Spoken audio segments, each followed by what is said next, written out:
By the way Glenn Miller played songs that made a hit parade. Guys like me, we had it made. Those were the days. Didn't need no welfare state. Everybody pulled his weight. GRO was sour and great. Those were the days. And you knew where you were. Girls were girls and men were men. Mystery could use a man like Hagen Hoover again. People seem to be content. $50 paid the rent. Freaks were in a circus tent. Those were the days. Take a little Sunday speed. Gotta watch the Dodgers win. Have yourself a dandy day That cost you under a fin. Hair was short and skirts were long. Kate Smith really sold a song. I don't know just what went wrong. Those were the days.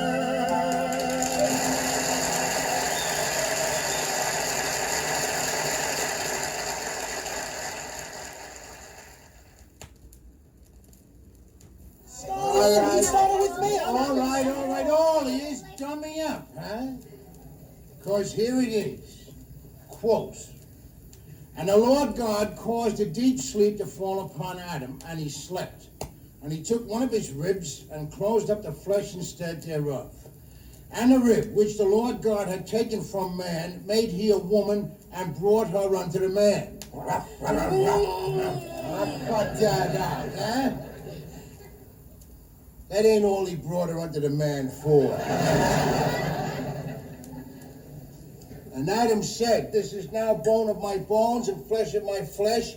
She shall be called woman because she was taken out of man. Now, there it is, in black and white. We didn't crawl out from under no rocks. We didn't have no tails. And we didn't come from monkeys, you atheistic pinko meathead. Archie, that's a fairy tale. The whole idea of taking a rib out of Adam and making a woman, it's Mandrake the Magician time. He's comparing the Lord God to Mandrake the Magician. Can you believe it? No, God is much better known. Well, yous two may have come from monkeys and bamboos, but not me. The Lord God created me in his image.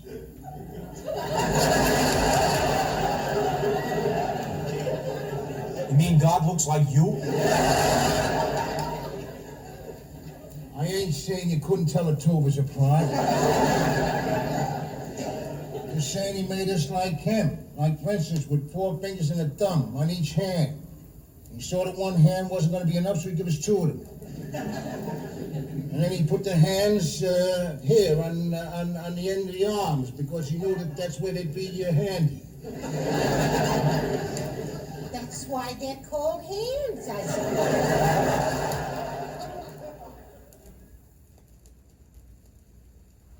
Edith, did you bring these things into the house? Probably. And what do you mean, probably? I mean, probably I did. Well, probably you did could also mean probably you didn't. That's the way it is with a word like probably, right? Probably. Well, what is all this anyway? What do you got here? What is it? Whipped cream there? It's clam dip. Clam dip. And what's this? What kind of fish is that? Smoked salmon. Smoked salmon? I only get tuna fish for my lunch. Who you having here, the Duke of Windsor? What difference would it make? Whoever it is, you're not going to like him. You don't like anything about us. You resent our attitudes, our politics, even the clothes we wear. You know, I don't think there's one thing about us you agree with. I agree with that. But that don't answer the question. Who's the big cheese you're having here for lunch? Roger. Roger the fairy? All right. Let's not go Did you there. hear that, Edith? You know who they're bringing around here for lunch? Roger, Sweety Pie Roger. All right, would you cut it out, huh? Who's their friend on? Listen, Edith, we run a decent home here. And we don't need any strange little birdies flying in and out. Yeah, stop that right Roger's not a strange little birdie. His pal Roger is as queer as a $4 bill, and he knows it. That's not only cruel, Daddy, that's an outright lie. You know something, Archie? Just because a guy is sensitive and he's an intellectual and he wears glasses, you make him out of queer. I never said a guy who wears glasses is a queer. A guy who wears glasses is a four eyes. A guy who's a fag is a queer.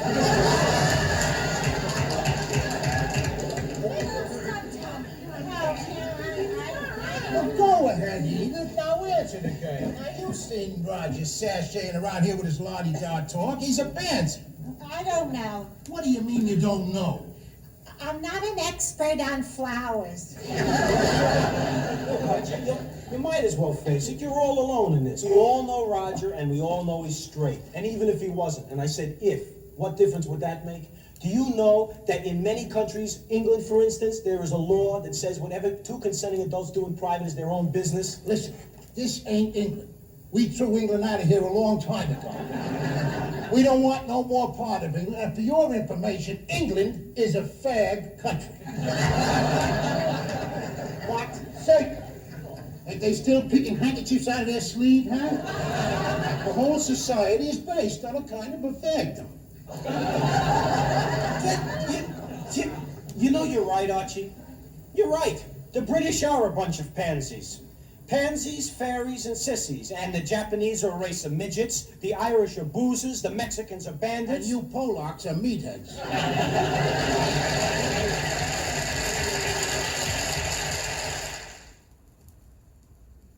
Archie, what can I tell you? Let me take this by the numbers, all right? Let's see if we can really talk this thing through. Now, first, we'll take your heart. Why my heart? Well, my heart, your heart. It's the heart that pumps the blood, right? Yeah? Now, does your heart ask you who gave you the blood? No. It's just like the water pump in a car. The water pump in a car? The human heart is the most important and most emotional organ in your body. It's where all your love and your romance is kept there. Everybody knows that. We ain't machines yet, sonny boy. Yeah, but that's the point I'm trying to make, Archie. The heart is a machine. That's why they can give you a new one nowadays when the old one packs up. It's just like a car. It ain't like a car. Keep your voice down. Archie, I'm just talking about transplants. Oh, now wait a minute. Now, if you're going to start talking about transplants, you're going to make my point for me. Now, the first time out with them transplants, they put a woman's heart in a man's body, right? Yeah, so what? So it's tough enough for a woman and a man to live together in the same house to mind the same body. And that heart was rejected, right? All right, case closed. Next case. Archie, wait a Let second. me talk. Take that dentist down there in South Africa, the Jewish guy. Every organ in his body was Jewish. You check me up on that if you don't believe me. Orthodox too, for all I know. So what did they do? They put a Christian heart in the guy. Now you know all them Orthodox Jewish organs have to reject that Christian heart. Or vice versa. Oh, Lon, come here, sit down. You know what we were just talking about here? Transplants. Transplants? Oh, bad business. Unless, of course, it's white, right? Oh, Lionel, will you cut it out, will you? Let him talk. You see this guy here? He don't want to hear nothing from nobody unless it's his opinion. You know, I remember one of the first heart transplants they did in South Africa. Yeah, the Jewish dentist I was telling him about. No, this is another one. Remember, they put the black man's heart in the white body. Now, you know those poor blacks in South Africa don't have their civil rights the way we do up here. Oh. You see, things are still very segregated there. So, can you imagine that poor white body walking around with that black heart? I mean, the poor man wouldn't even know what restroom to use.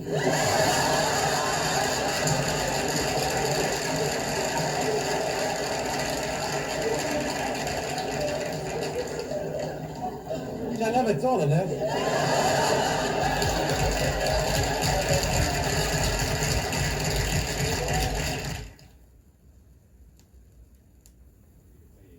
I appreciate your extraordinary faith in the ability of an older and sometimes faltering counselor at law.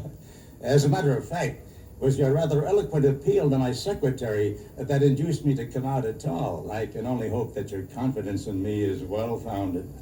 Don't he talk good, Edith? Huh? I know the real article when I see one, Mr. Rabinowitz.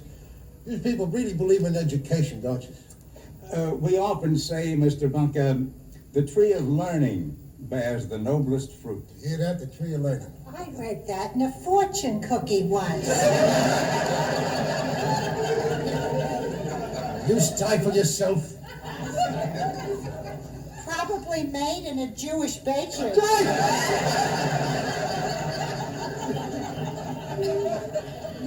on, Mr. Rabinowitz, here, help us up to some wine here. That's Morgan David.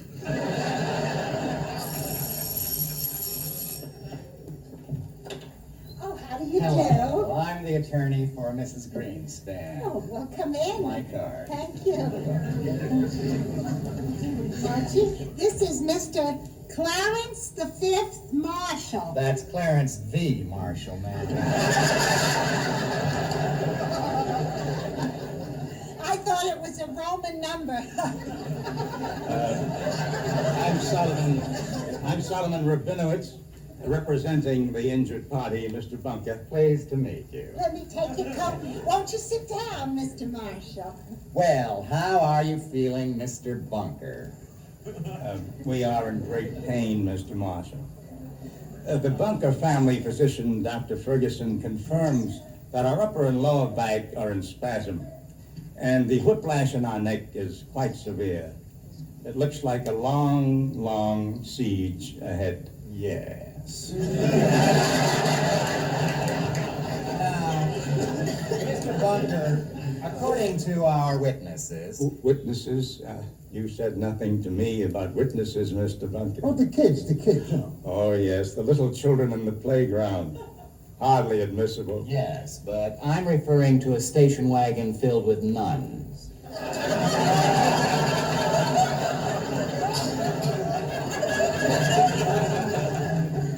Your witnesses?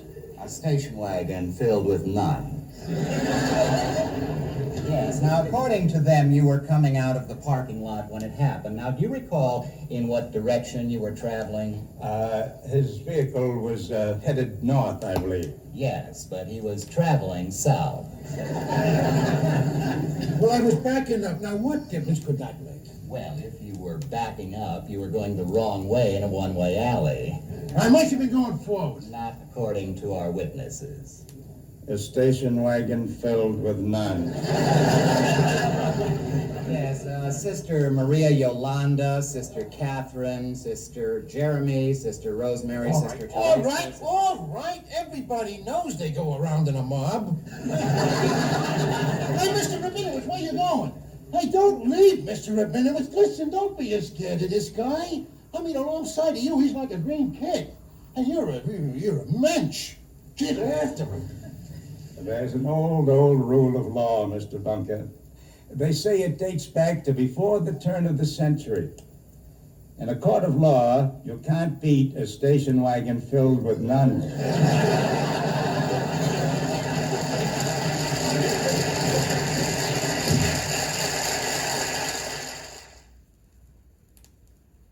Have you heard the good news? No, but I've got some good news of my own. Lionel, we're having a black family for neighbors. Yeah, they just bought Jim Bowman's place for $26,000. $5,000 down on a 20-year mortgage. How did you know? Because we move in next week. Your folks bought the place? That's right. Oh, hey, great, man. That's fantastic. Congratulations. Gee, I can't wait to see Archie's reaction. Hey, Mom, Daddy, it's Lionel.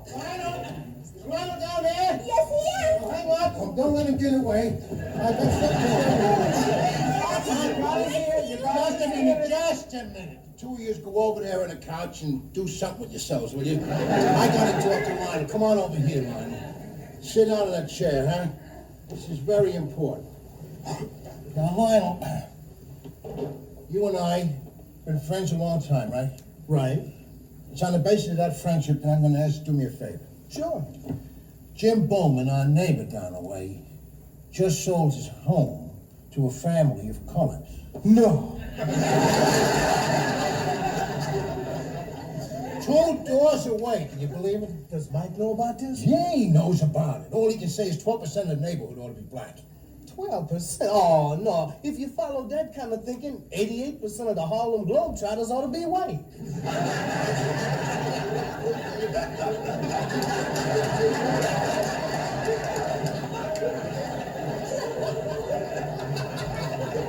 I never thought of that.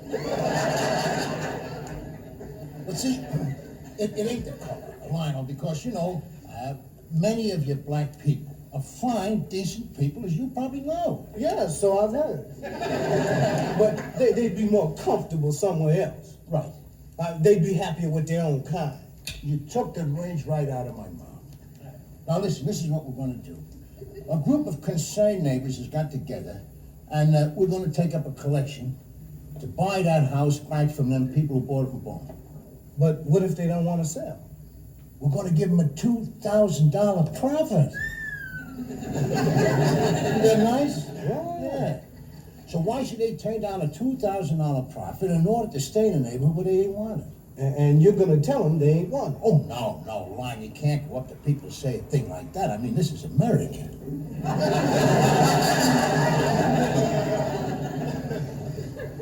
That's what I want you to do. I want you to take them to York, see?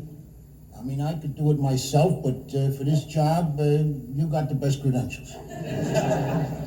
See, now, not that I'm going to ask you to do it for nothing, and you bring this thing off, there's going to be a little something in it for yourself. Yeah, and I'll be doing it for their own good, too. Of course, that's what I'm saying. They ain't going to be happy. What are they going to do? What are they going to do for recreation? There ain't a crap game or a pool hall in the whole neighborhood. There ain't a chicken shack or a rib joint within miles. No ribs? Lord Almighty, what is we going to do?